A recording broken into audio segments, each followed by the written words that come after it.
সুতরাং আমার কি করণীয়?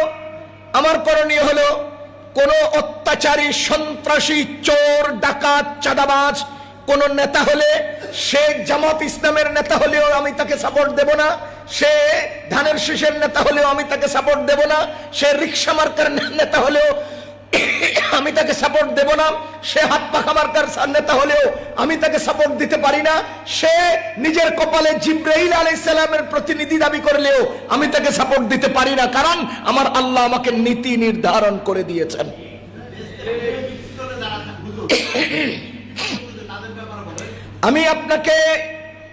আমি আপনাকে ফ্লোর দেই নাই যে আপনি আমাকে প্রশ্ন করেন।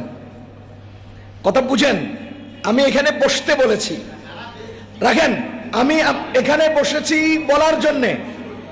যদি আমি আপনাকে বলতাম যে আপনাদের কারো প্রশ্ন আছে কিনা, খেয়াল করেন, আমি যদি বলতাম যে আপনাদের কারো কোনো প্রশ্ন আছে কিনা, তাহলে সেই প্রশ্নের জবাব দিবেন, সেই প্রশ্ন আপনি করার সুযোগ পাবেন।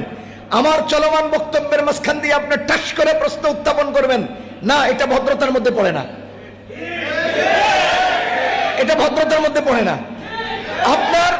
আমার বক্তব্য শেষ হোক, দেখেন, আমার বক্তব্য শেষ হোক, একটা 5 মিনিট 10 মিনিটে আমি বয়ান শেষ করব। আপনার কোনো প্রশ্নের জবাব থেকে গেলে তখন গিয়ে আপনি প্রশ্ন করবেন।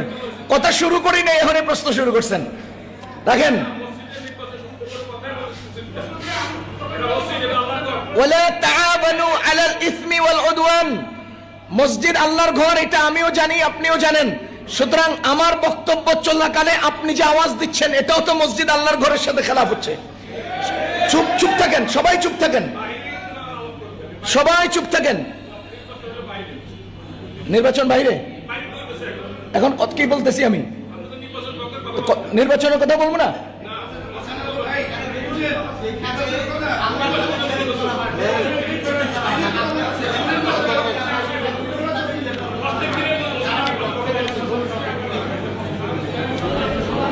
আপনারা বলবেন না, আমি বলবো?